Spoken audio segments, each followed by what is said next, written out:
an African-American judge writing the opinion that only the original framer, what the original framers of the Constitution, which means white male. Does he get the irony? No. 50 years now going backwards. But I mean, you have Clarence Thomas basically writing the opinion, and he says, look, in terms of every constitutional right, because he says, I want to apply this to gay marriage, I want to apply this to everything. I don't want any rights created by the court. He said, what you have to do is go back in time, 240 years ago, or 230. 14th Amendment? Yeah. Oh, No, all the constitutional. All constitutional issues should be decided based on whether or not, all right, the same situation existed 240 years ago. And if it did, I mean, he's talking about the framers of the Constitution. So in arguing on one thing he said about guns, all right, guns was about if you weren't allowed to have guns in the legislature, then we'll accept that there's a reason, because it was accepted by the framers, even without laws. I don't even know what this means legally. Generally, we deal in things that are written. And he's just making stuff up and saying that all constitutional issues have to be looked at from a historical perspective. You have to take a microscope. Sure, let's look at the microscope. In terms of voting rights, who had the voting right? You have to be white and male, male and a landowner. That was the original framers of the Constitution. Sure. Women didn't get the right to vote until about 100 years ago. No. And blacks were not allowed to vote until 1965. Well, interestingly, also Hispanics, Indians, Asians. Right. That's right. If you weren't white, it wasn't right. That's right. Yeah. If you weren't white, male, and a landowner, you didn't have a right to vote. This is, if U.S. is start to head back in that direction, back to the Anglo-Saxon. Yes, yesterday, a politician doing a rally with Donald Trump said, "Thank you for restoring white power." That's right. Yeah. Now she claimed afterwards that she was saying that that it was about abortion, the right to life. All right. But she was also quoted before, quoting Adolf Hitler. Yeah. So we're starting to wonder whether or not she's sincere. Einar, I think the fact that the U.S. is moving more and more toward emotional confrontation on ideals is unavoidable, because it's become no longer a rational behavior when you start talking about going back to the original framers of the Constitution.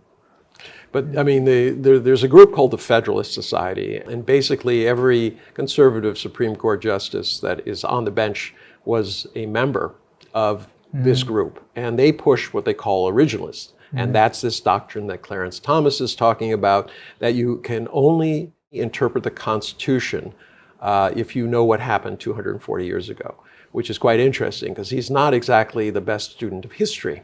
That's right. Yeah. He's also not white. And that's interesting, Yeah. Because today you're starting to see certain minority groups. For instance, Donald Trump had actually an increase in the number of Hispanics who voted for him, even though he says really terrible things about Hispanics. Same in African American circles. Herschel Walker, he's running. He seems to think there are 52 states.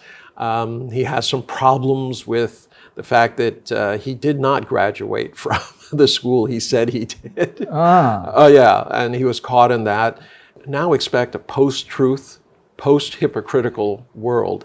But at what point does it all fall apart? I mean, there's no glue anymore. It's not only the U.S. I think the same thing is beginning to happen in Europe too. Green Party, for example, in Europe, we joke about tree huggers, and they're really, really, absolutely tree huggers. Shut down all the nuclear power plants, so on and so forth. Now, a government in which Green Party is a participant is now reopening coal-fired power plants. Yeah. Because the ideals of freedom and democracy against autocracy is more important than climate change. An ideological difference, all right, is more important than survival. That's right. How is it possible that we've gone down this road? And why is China being vilified for actually doing something about poverty, the environment, all the things that a responsible country is supposed to do? Creating a China's better life doing. for its people. That's Yeah. what China's doing. But I mean, it's constantly criticized. I think it's a combination of a number of things. One is racism. There's always been Yeah, well, the yellow horde. Yeah, you and I know we that went- firsthand. That's right.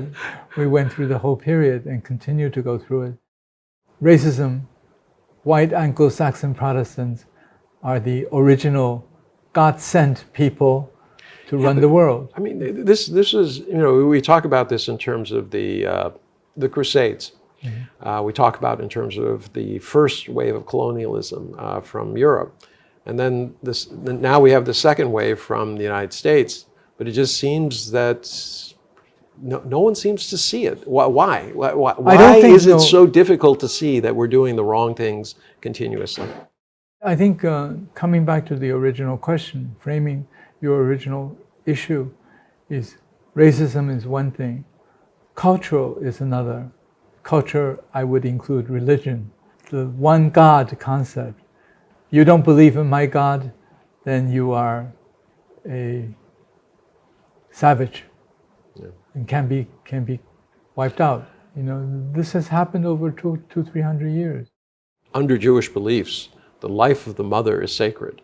And if the child is a threat to the mother, it must be aborted. That's right. I don't understand how it is that you can have such divergence. People who are actually pushing things, an African-American judge writing the opinion that only the original framer, what the original framers of the Constitution, means white male. Does he get the irony? No. I mean, America was founded on the idea that there would be differences in religions, differences in races, right. all of these things. And rather than having one religion, they just said, look, everybody, what you need to in your house, right? But you don't impose what you do on somebody else's house. That has broken down. That is great in theory, but terrible in practice, because the U.S., America was founded by Puritans, and it was very clear that whoever controlled the guns and controlled the government